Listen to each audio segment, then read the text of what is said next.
Fala galera, tudo bem? Sejam bem-vindos ao Histogel, sou o professor Horácio. Uma aula de história hoje importante, um tema recorrente nos vestibulares tradicionais, Inglaterra no século XVII. Vamos falar então sobre as revoluções burguesas, Revolução Puritana, Revolução Gloriosa. Fique à vontade, tome nota, vamos lá. Antes propriamente de falar das revoluções burguesas do século XVII, eu gostaria de fazer com você uma retrospectiva rápida na história da formação do que nós chamamos de Inglaterra, que remonta ao século XIII. No século XIII, nós tivemos dois importantes reis na Inglaterra, que foi o Ricardo Coração de Leão, um dos reis que lutou e morreu nas cruzadas, foi a guerra da Europa contra o Oriente Médio, contra os árabes, para reconquistar Jerusalém. E o irmão desse Ricardo, o João Sem Terra, foi talvez um príncipe, um monarca que tenha tentado de uma forma sistêmica impor o absolutismo na Inglaterra.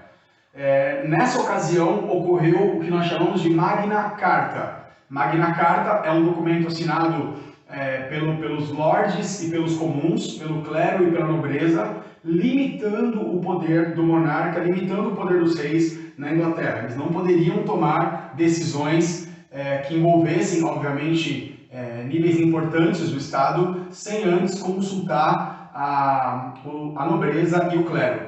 Ficou criado aí o famoso e até hoje existente Parlamento Britânico.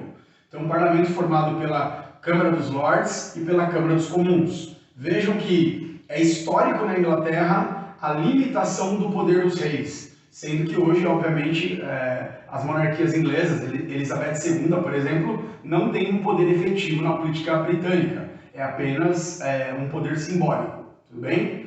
Após a Magna Carta, que de uma certa forma limitou o poder dos reis, nós tivemos a sangrenta Guerra dos 100 Anos entre Inglaterra e França. A Inglaterra governava algumas regiões francesas nesse período, e com a morte do rei francês, a Inglaterra tentou se aproveitar, obviamente, disso para dominar então o território francês. Essa guerra durou mais de 100 anos e foi vencida pela França.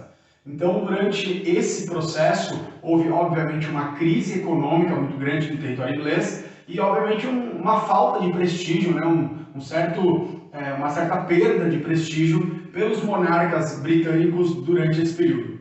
Lembrando que, ao mesmo tempo que a Guerra dos 100 Anos ocorreu a grande crise do século XIV na Idade Média, com a peste bubônica, que dizimou 1/3 da população europeia. Isso diminuiu a força de trabalho, diminuiu a população, que acabou levando os senhores feudais a imporem um trabalho ainda mais pesado sobre os servos, sobre os camponeses.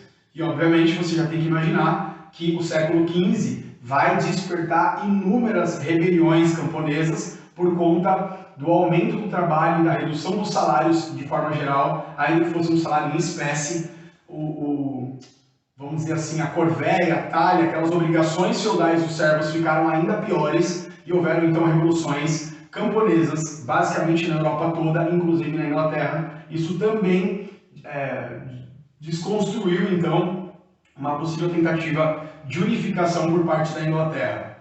Nós, depois da Guerra dos 100 Anos, temos a Guerra das Duas Rosas, guerra entre os Lancaster, que era uma nobreza tradicional, contra os York, que era uma nobreza burguesada, ou seja, mais mercantil, mais ligada ao comércio.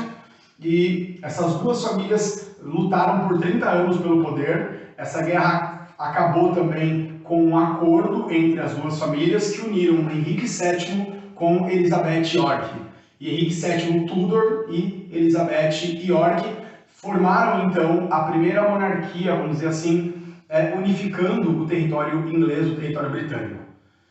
Após a posse de Henrique VII, nós podemos dizer que, de uma certa forma, o absolutismo inglês começa, de fato, a governar sobre o parlamento, a governar sobre todo o território, não de forma natural, mas de forma,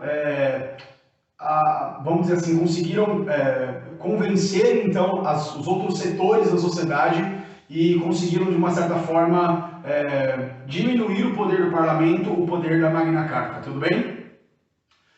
Com Henrique VIII, filho de Henrique VII, nós tivemos o Ato de Supremacia, que é a reforma protestante inglesa, vamos dizer assim. Henrique VIII, ele rompe com a Igreja Católica e ele cria uma nova religião, a religião anglicana, se tornando o líder superior da igreja na Inglaterra.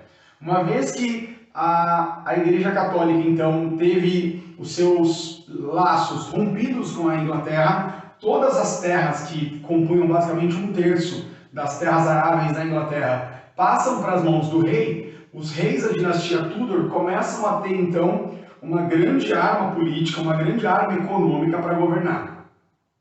Através dessas terras concedidas aos nobres, a nobreza britânica aceita o poder Tudor, aceita o poder de Henrique VIII, depois Jaime VI, depois Maria I, até a última rainha Tudor, que foi Elizabeth I. Esses reis vão, com alguma exceção, eu vou citar aqui, conseguir então governar sem muita participação do parlamento, sem grandes oposições de uma forma geral. Durante a segunda metade do século XVI, a Inglaterra experimenta um enorme crescimento econômico por conta dos cercamentos de terras, que foi um período em que os nobres começaram a expulsar os camponeses que não eram tão necessários na criação de carneiros para a produção de lã. A pecuária exige uma mão de obra menor, então muitos camponeses foram expulsos das terras e isso gerou, obviamente, uma sociedade miserável nas cidades inglesas desse período, mas isso vai acarretar em um grande fortalecimento do comércio marítimo da Inglaterra, principalmente a exportação de lã, exportação de tecidos, que vai transformar a Inglaterra em pouco tempo a maior potência econômica, política do mundo, tudo bem? Junto com isso, houve uma grande expansão na construção naval, existem alguns avanços tecnológicos militares na Inglaterra nesse período, principalmente os canhões de metal elaborados de chumbo, que eram realmente uma inovação ainda não encontrada em outros países, que deu aos ingleses uma vitória contra os holandeses em uma guerra por volta de 1554, mais ou menos, e essa guerra deu aos ingleses uma hegemonia marítima muito grande, uma vez que a Holanda estava então derrotada. A Holanda, até então, Amsterdã, era o grande centro econômico do mundo, tinha ligações com quase todas as regiões do mundo em termos de transporte, de comércio, de investimentos, e agora a Inglaterra então assume a ponta, tomando o lugar da Holanda. Nós tivemos ainda na dinastia Tudor uma das herdeiras aí dos reis Tudors, Maria I. E qual é a curiosidade aqui? Ela se casou com o rei da Espanha, Filipe II. E talvez você já tenha ouvido que Filipe II era um rei católico fundamentalista. Ele empreendeu inúmeras guerras, mais de 50 anos de guerras religiosas, para eliminar os protestantes e os judeus no mundo. Então foi um período em que muitos protestantes evangélicos fugiram para a América, muitos judeus tiveram que fugir também para outras regiões, principalmente a América do Norte, buscando então se salvar dessas guerras sangrentas religiosas que ocorreram dos católicos contra os protestantes de uma forma geral, sempre pensando que também havia uma perseguição muito grande dos católicos contra os judeus, tudo bem? Maria I e Filipe II então empreenderam perseguições brutais aos anglicanos e aos protestantes calvinistas, que eram conhecidos como puritanos. Durante esse período, muitos calvinistas, muitos protestantes tiveram que fugir da Inglaterra e de outros países protestantes ao norte da Europa, tá certo? Tudo porque a Espanha ainda era o país mais poderoso do mundo e estava fazendo então essas guerras religiosas. Nós vamos falar um pouco sobre a última rainha Tudor, que foi a Elizabeth I. Essa rainha é marcada por um enorme crescimento econômico da Inglaterra e um equilíbrio realmente, porque houve ali uma pacificação entre os anglicanos, os protestantes, os católicos. De uma certa forma, houve uma tolerância religiosa durante o governo de Elizabeth. E a Elizabeth ela empreendeu o início da colonização da Inglaterra na América do Norte. Então, Virgínia e outras regiões que hoje são os Estados Unidos e regiões do Canadá começaram a ser colonizadas no final do século XVI, por volta de 1580, 1584, e houve então um enorme investimento na pirataria também, buscando minar as embarcações carregadas de ouro da Espanha. Os ingleses fizeram bastante esse tipo de atividade, o que acabou então levando a Inglaterra a se tornar a maior potência econômica mundial. Tudo bem? Saindo dos reis Tudors, nós começamos uma nova dinastia que são os Stuart. A Elizabeth I morreu em 1603, sem deixar herdeiros, e com isso o primo dela, Jaime VI, que era o rei da Escócia, ele assume o trono da Inglaterra como Jaime I e vai ter muita dificuldade para governar. Ao contrário dos Tudors, que tiveram uma certa vantagem, porque tinham as terras da igreja, porque tiveram os cercamentos, porque houve uma expansão marítima muito grande, os reis da dinastia Stuart, vocês vão perceber que vão encontrar no parlamento, nos puritanos calvinistas, um grande obstáculo e não vão conseguir superar esse obstáculo chamado burguesia, tá certo? Carlos I inicia uma repressão contra o parlamento, contra os puritanos. De uma certa forma, a igreja anglicana ela estava do lado do rei, junto com os católicos, a nobreza católica, e essa nobreza e esse clero, juntos com o rei Carlos I, vão reprimir violentamente o parlamento e os puritanos em geral, que basicamente eram formados pela burguesia mercantil. Essa briga acabou gerando o fechamento do parlamento por alguns anos. De 1628 a 1640, o parlamento esteve fechado na Inglaterra, só o rei governava, só que uma revolta na Escócia levou o rei a convocar o parlamento novamente, através da ship money, que foi um imposto criado sobre o comércio marítimo, sobre as atividades comerciais e marítimas. Tudo isso para financiar a guerra na Escócia.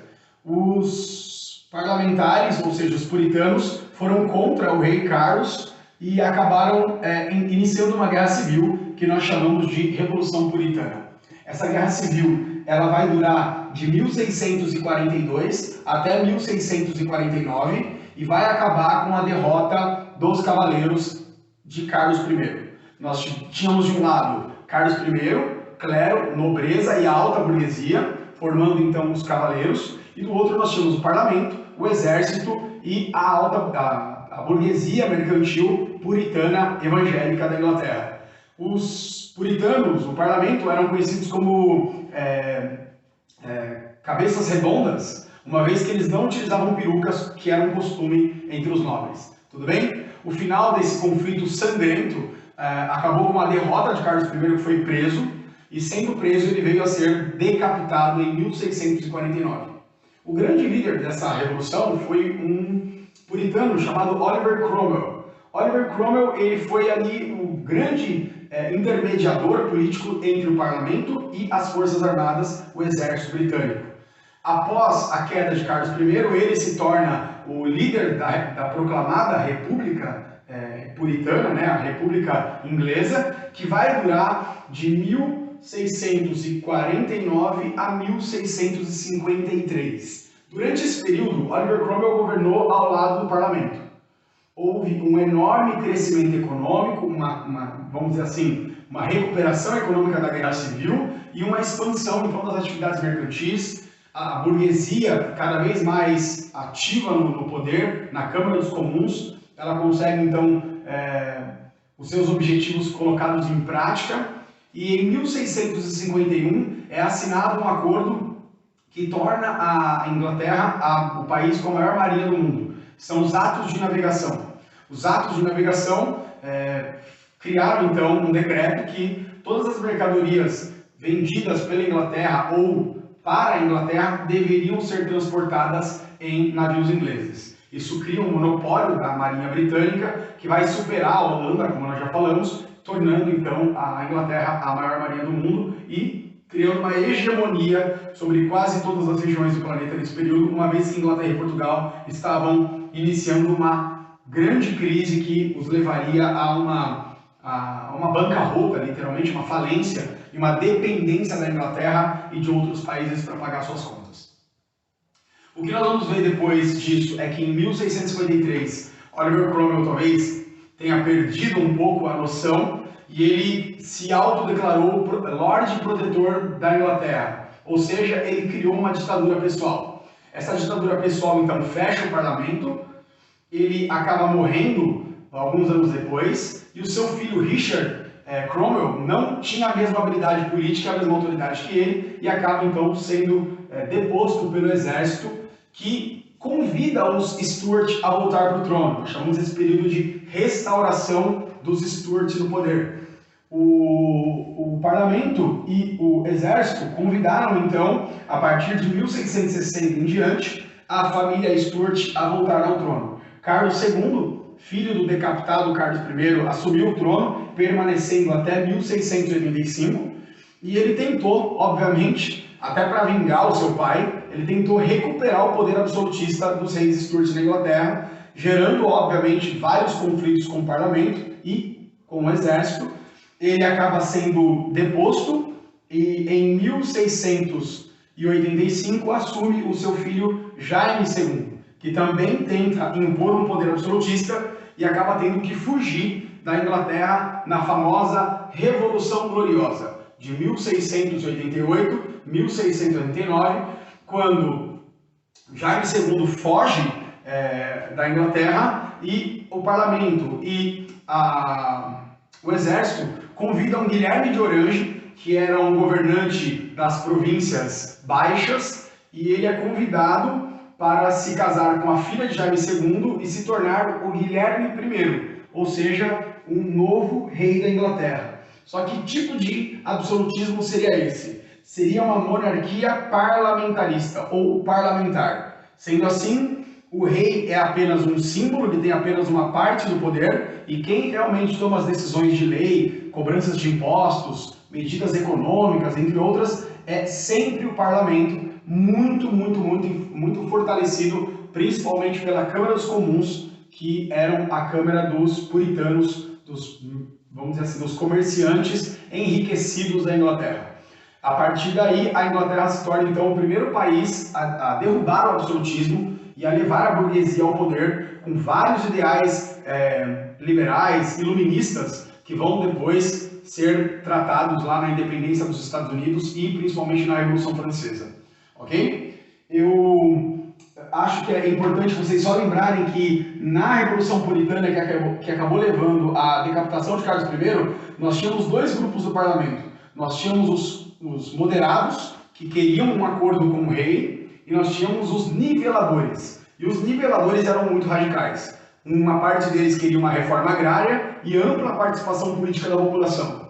Como esses niveladores eram vistos com muito risco por parte da alta burguesia, que não queria, obviamente, uma mudança social tão extrema, eles acabaram ficando meio que de lado nessa revolução, e é justamente por isso que vocês percebem que o parlamento e o exército convidam novamente os Stuart para governar, para equilibrar as coisas, para acalmar, então, essa guerra civil, evitando que os niveladores e que as populações mais radicais chegassem ao poder. Isso prova que a burguesia ela não é homogênea, ela não tem os mesmos interesses. Nós temos a alta, a média e a baixa burguesia. Obviamente, a alta burguesia tem interesses de enriquecer e de controlar o país, o mercado, o comércio, assim por diante. Tudo bem?